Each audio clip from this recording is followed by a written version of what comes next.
નમસ્કાર વિદ્યાર્થી મિત્રો, આજે આપણે ધોરણ 11 પ્રકરણ નંબર 4 માં આગળનો ટોપિક ભણવાના છીએ. આગળનો ટોપિક છે પ્રશ્ન નંબર 4, જે સદિશોના સરવાળા ત્રિકોણની રીત અથવા આલેખની રીતે સમજાવો.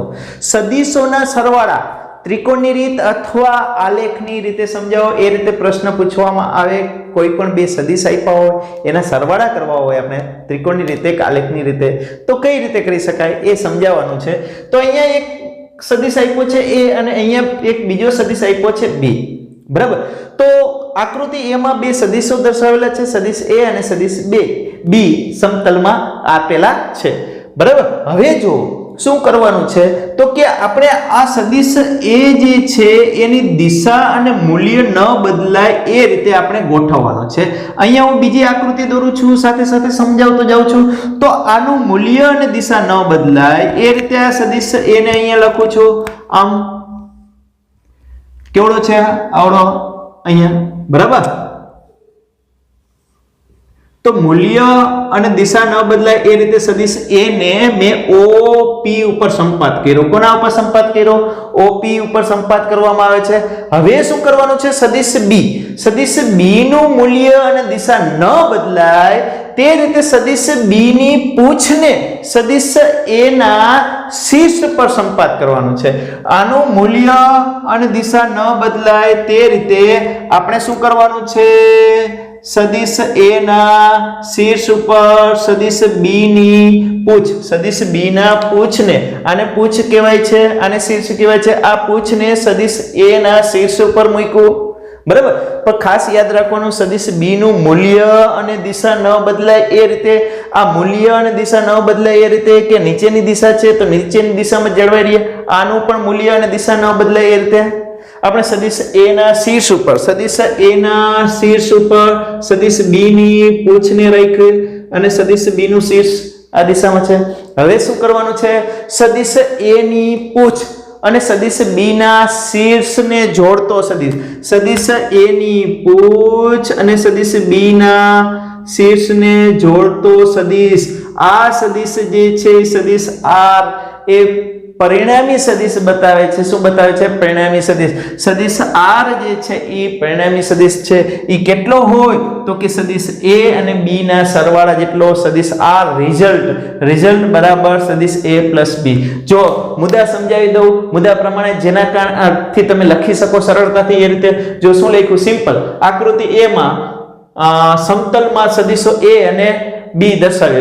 આકૃતિ a માં દર્શાવ્યા મુજબ સમતલ છે, એ સમતલમાં સદિશ a અને સદિશ b દર્શાવ્યા છે. આકૃતિ b માં દર્શાવ્યા મુજબ સદિશ a નું મૂલ્ય અને દિશા ન બદલાય તે રીતે OP પર સંપાત કરવામાં આવે છે. પછીનો મુદ્દો નંબર 3 જોવો. b ને તેનું મૂલ્ય અને દિશા ન બદલાય તે રીતે b ની પૂછ એના શીર્ષ પર સંપાત કરવામાં આવે છે. આ b ની પૂછ સદિશ a ના શીર્ષ પર સંપાત કરવામાં આવે છે. સિમ્પલ જ છે, આપણે એકદમ સરળ બનાવી નાખ્યું છે, બરાબર છે. ટેક્સ્ટબુકમાં જે લાંબુ ને માથાકૂટ વાળું હતું એવું બધું કાઢી અને એક સરળ મેથડથી જ આપણે સમજાવવાનો પ્રયત્ન કરીએ છીએ. હવે જુઓ મુદ્દા નંબર 4 જુઓ. a ની પૂછ અને b ના શીર્ષને જોડતો સદિશ પરિણામી સદિશ r દર્શાવે. તો a ની પૂછ, આ a જે સદિશ છે એની પૂછ થઈ, આ સદિશ b છે એનું શીર્ષ થયું. તો a ની પૂછ અને b ના શીર્ષને જોડતો સદિશ પરિણામી સદિશ બતાવે છે રિઝલ્ટ એટલે r બરાબર a + b, બરાબર. હવે સદિશોના સરવાળા જે છે એ ક્રમના નિયમનું પાલન કરે. એટલે a અને b ને આગળ પાછળ કરવામાં આવે તો કોઈ ફેર પડે નહીં. એટલે કે a + b કરો કે b + a કરો, b ને આગળ લખો ને એને પાછળ લખો તો કોઈ ફેર પડતો નથી. એટલે કે ક્રમના નિયમનું પાલન કરે છે. એટલે સદિશોના સરવાળા સમક્રમી છે એમ કહેવાય. કેવા છે એમ કહેવાય? સમક્રમી છે એમ કહેવાય, બરાબર.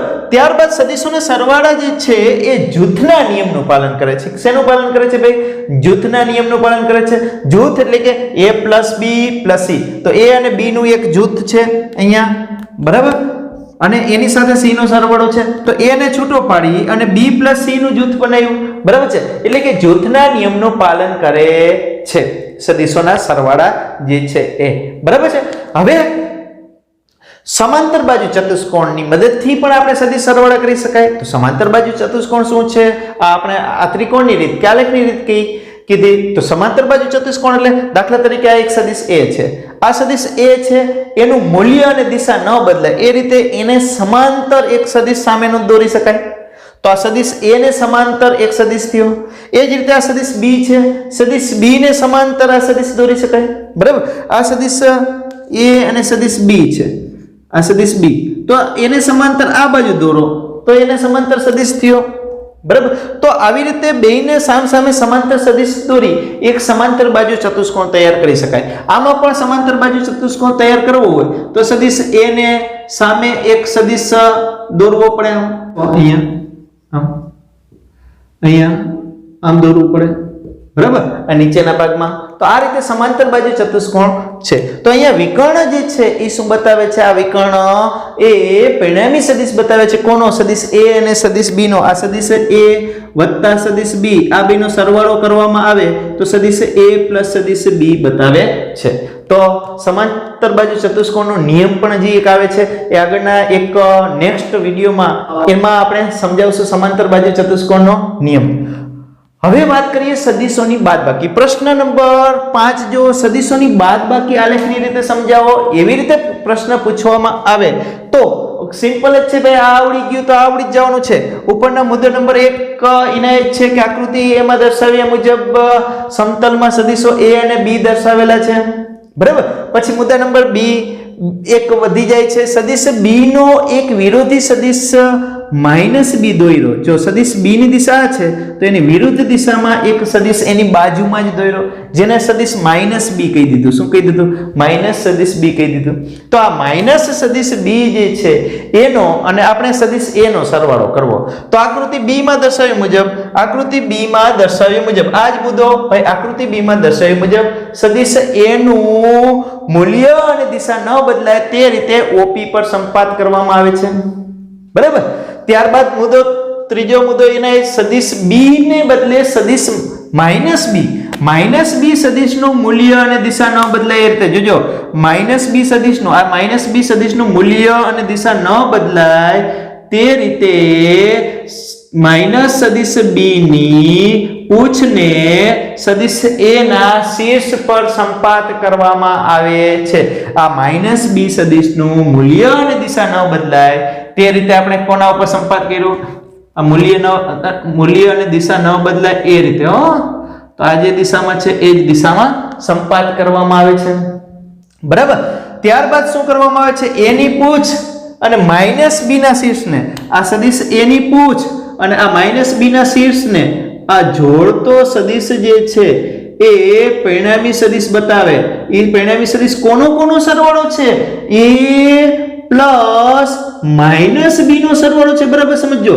A પ્લસ -b, માઇનસ કૌંસમાં આ સદિશ A પ્લસ -b, આ સદિશનું નામ -b છે. બરાબર. તો સદિશ A અને -b નો સરવાળો, તો માઈનસ કોમન નીકળે તો આ શું થઈ ગયું? સદિશ A -b. તો આ સદિશ A -b અને સદિશની બાદબાકી કહેવાય. જો અહીંયા નીચે જાત આનો વિરોધી સદિશ આપણો જે B સદિશ છે એ ઓરિજિનલ આ હતો, તો અહીંયા જોડત તો અહીંયા આપણે જોડી દે તો આ જે સદિશ જે છે એ પરિણામી સદિશ R મળત. તો અહીંયા શું થાત? બેનો સરવાળો થાત સદિશ A પ્લસ B નો. અહીંયા શું બતાવે છે? બાદબાકી બતાવે છે. બરાબર.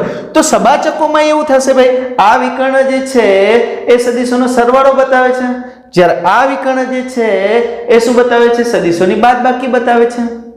બરાબર. તો સમાંતર બાજુ ચતુષ્કોણમાં પણ એ સદિશોના સરવાળા અને બાદબાકી આપણે કેલ્ક્યુલેશન કરી શકીએ છીએ. તો આ રીતે આલેખની રીતે આપણે સદિશોની સરવાળા અને બાદબાકી સમજાવી શકો. તમે મુદ્દાવાઇઝ એકદમ સિમ્પલ રીતે લખી શકશો. અને આ જે મટીરીયલ છે એની PDF ફાઇલ મેળવવી હોય તો ટેલિગ્રામની અંદર તમે જોઈન થઈ જાજો. KBC science zone for GSEB search કરી અને એમાં તમે જોઈન થઈ અને મેળવી શકશો. બરાબર છે. હવે એક ઉદાહરણ લઈ લઈએ આના જેવું છે. ઉદાહરણ નંબર 4.1. ઉદાહરણ 4.1 રકમ વાંચો.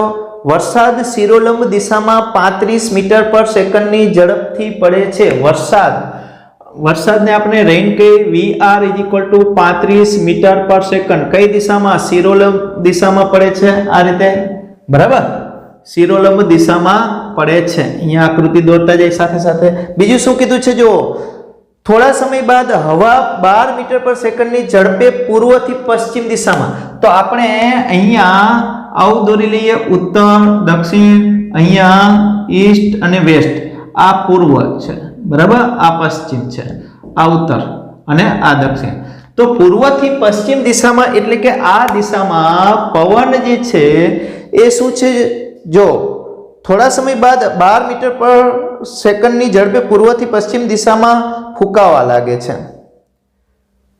પવન જે છે એની પવનને આપણે વિન્ડ કહી VW = 12 મીટર પર સેકન્ડ બરાબર આ VW ની દિશા છે સદિશ સ્વરૂપે આ VR સદિશ સ્વરૂપે શિરોલંબ છે નીચે તરફ બરાબર ફૂંકાવા લાગે છે તો બસ સ્ટેન્ડ પર ઊભેલા છોકરાએ પોતાની છત્રી કઈ દિશામાં રાખવી જોઈએ તો બસ સ્ટેન્ડમાં ઊભેલા છોકરાએ પોતાની છત્રીની દિશા એટલે કે જેના કારણે છોકરો પલળે નહીં તો છત્રીની દિશા કઈ દિશામાં રાખવી જોઈએ એટલે કે ખૂણો શોધવાનો છે તો આપણે શું કરશું આનો સામે સમાંતર બાજુ ચતુષ્કોણ આની સમાંતર બાજુ દોરી લીધી આની સમાંતર બાજુ આમ દોરી લઈએ તો આ જે છે એક વિકર્ણ મળશે આ વિકર્ણ જે મળશે એ આપણે સમાંતર બાજુ ચતુષ્કોણના નિયમ મુજબ પરિણામી સદિશ મળશે R = સદિશ VW + સદિશ VR સદિશ સરવાળો અહીંયા સદિશ સરવાળો કરવા માટે આ જે છે એ તમે બે પરસ્પર લંબ હોવાના કારણે તમે જાણો છો કે આ કાટકોણ છે તો આ શું થશે કર્ણ થશે આ પણ કાટકોણ થશે શું થશે કાટકોણ અહીંયા ખૂણો 90 અંશનો છે તો આ કર્ણ થશે તો કર્ણનો વર્ગ એટલે કે r નો વર્ગ બરાબર આ બાજુનો વર્ગ એટલે VR નો વર્ગ વત્તા VW નો વર્ગ તો r બરાબર શું થશે VR નો વર્ગ વત્તા VW નો વર્ગ પછી તો આપણે લંબ માટે એક નિયમ છે એ હજી સદિશોનો તમને સમજાવશું ડિટેલમાં ત્યારે તમને એ આવડશે આ દાખલો ડાયરેક્ટ તમે કરી શકશો